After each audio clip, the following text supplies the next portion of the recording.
टीकम चौधरी महाविद्यालय से मैं आज आपके सामने बीए फर्स्ट सेमेस्टर में आज जो हमारा बुद्धि टॉपिक चल रहा है उसमें आज हम बात करते हैं बुद्धि के सिद्धांत की और बुद्धि के प्रकार की।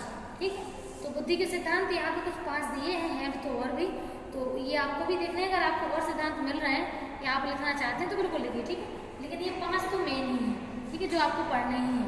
तो फर्स्ट आपका क्या है, स्पीयरमैन की थ्योरी है, जैसे हम लोग क्या कहते हैं एक कारक सिद्धांत। तो स्पीयरमैन का कहना ये था कि वो सामान्य तौर पर ये कहना चाहते थे वो कि बुद्धि समान एक ही होती है, एक प्रकार की बुद्धि ही व्यक्तियों में पाई जाती है, वो होती है समान, यानी कि जनरल फैक्टर। एक फैक्टर दिया था इन्होंने, जनरल फैक्टर, ठीक है। तो जनरल फैक्टर का इनका मतलब ये था कहने का कि जब एक पर्सन सारे काम कर सकता है, जैसे मान लीजिए थोड़ा बहुत उसको कुकिंग भी आती है, थोड़ा बहुत वो डांस भी कर सकता है, थोड़ा बहुत उसको सिंगिंग भी आती है, थोड़ा बहुत वो मतलब जो पढ़ाई लिखाई में भी हर विषय में ठीक है, तो ये क्या है, इसका मतलब ये है कि एक जनरल जो आईक्यू है, जो सभी चीज़ों में जरूरत पड़ती है इस्तेमाल करने की, वो होता है जनरल आईक्यू। तो इनका कहना था कि जनरल आईक्यू हर पर्सन यूज कर सकता है, और इसी में इन्होंने कहा था कि जनरल तो सभी में होता है, ये फिक्स है बिल्कुल, लेकिन कुछ एक फैक्टर होता है स्पेसिफिक, वो हर व्यक्ति का अलग अलग होता है। जैसे मान लीजिए कुछ लोग अच्छे सिंगर होते हैं, कुछ लोग अच्छे डांसर होते हैं, कुछ अच्छे एथलीट होते हैं, कुछ अच्छे साइंटिस्ट बनते हैं, कुछ अच्छे म्यूजिशियन बनते हैं, ठीक है। तो ऐसे ही कुछ अच्छे टीचर बनते हैं। तो जनरल आईक्यू तो सब में ही होता है, लेकिन उसका एक फैक्टर जो सभी में अलग अलग होता है वो होता है स्पेसिफिक, यानी कि विशेष क्या होते हैं आईक्यू या इंटेलिजेंस लेवल, वो सबका अलग होता है, विशेष फैक्टर, ठीक है। स्पेसिफिक फैक्टर सबका अलग अलग होता है, तो उसको उन्होंने एक कारक सिद्धांत में डिफाइन किया था। नेक्स्ट है द्विकारक, जिसे दिया है कैटल ने, ठीक है। तो कैटल का कहना था कि 2 प्रकार की बुद्धि होती है, एक तो जो पुरानी प्रॉब्लम में सॉल्यूशन करती है, और दूसरी वो जो नई प्रॉब्लम को सॉल्व करती हैं। तो यहाँ पे एक था क्रिस्टलाइज्ड इंटेलिजेंस, हिंदी इंग्लिश में बोलते हैं क्रिस्टलाइज्ड इंटेलिजेंस, ठीक है, और सेकंड था फ्लूइड इंटेलिजेंस। तो क्रिस्टलाइज का मतलब है कि जो आपने पास्ट में सीखा है, उस पास्ट की इंफॉर्मेशन को आपने प्रेजेंट में आने वाली सिचुएशन से मैच किया, ठीक है।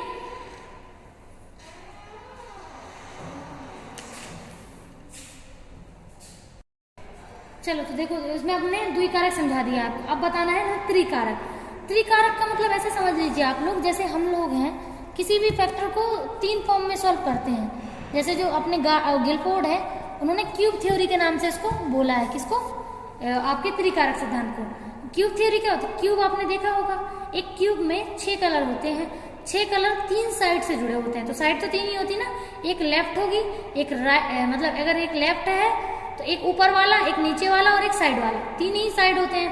तो ऐसे ही हम लोग अगर इसको भी त्रिकारक में लेते हैं तो त्रिकारक को ऐसे मान सकते हैं कि जैसे मान लीजिए अगर हम लोग बाहरी ऑब्जेक्ट से किसी ऑब्जेक्ट को ले रहे हैं, जो बाहरी कैरेक्टरिस्टिक्स है किसी चीज की, तो वो तो हमारा है फर्स्ट पॉइंट, यानी कि कंटेंट, ठीक है। फर्स्ट पॉइंट का नाम है कंटेंट। जैसे मान लीजिए अगर हम कोई चीज देख रहे हैं तो कंटेंट कैसा है, देखने वाला। अगर सुन रहे हैं तो कंटेंट है सुनने वाला।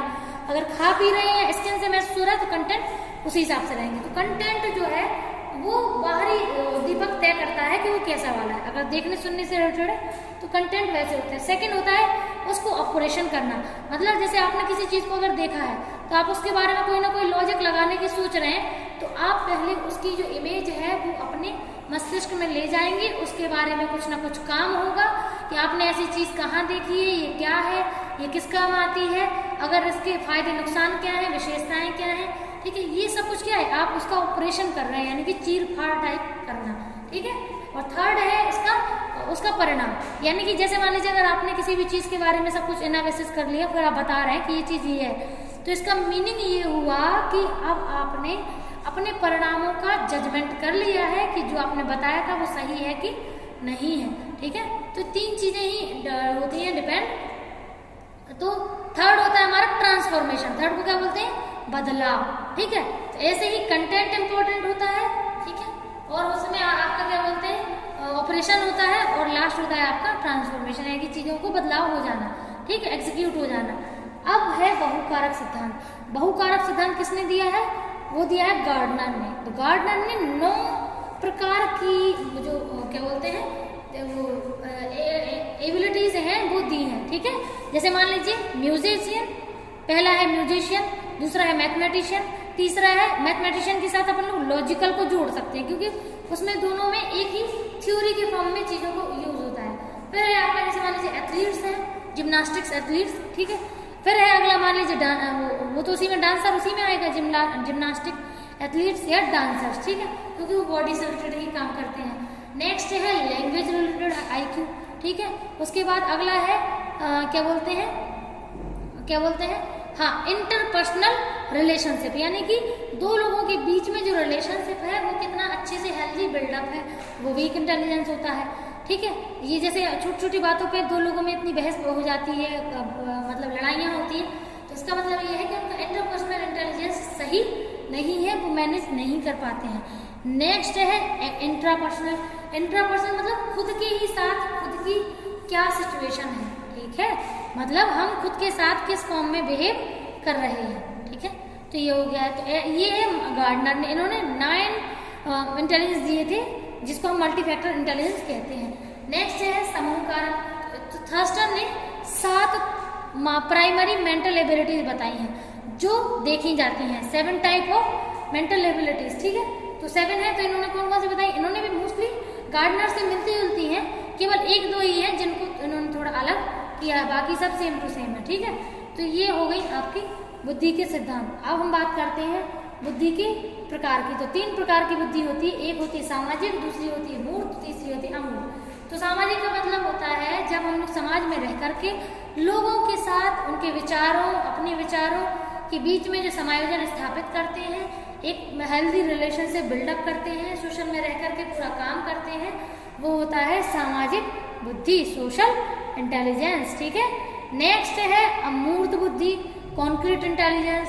तो अमूर्त बुद्धि क्या होती है, मूर्त बुद्धि मतलब कि आप किसी भी प्रॉब्लम का सॉल्यूशन जब करते हैं तो उसमें आपको कुछ चीजों की जरूरत पड़ती है जिसके द्वारा आप उसे एग्जीक्यूट कर पाएं।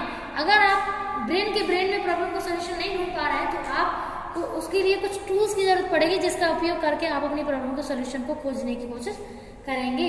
नेक्स्ट है अमूर्त बुद्धि, एब्स्ट्रैक्ट इंटेलिजेंस। तो एब्स्ट्रैक्ट इंटेलिजेंस का मतलब जब आप अपनी बुद्धि का ही प्रयोग करके पूरे ब्रेन में ही पूरी प्रोसेस करके आप किसी चीज के रिजल्ट को फाइंड आउट कर सकते हैं और उसको रिजल्ट को दे सकते हैं, तो ये है एब्स्ट्रैक्ट इंटेलिजेंस, ठीक है। Thank you.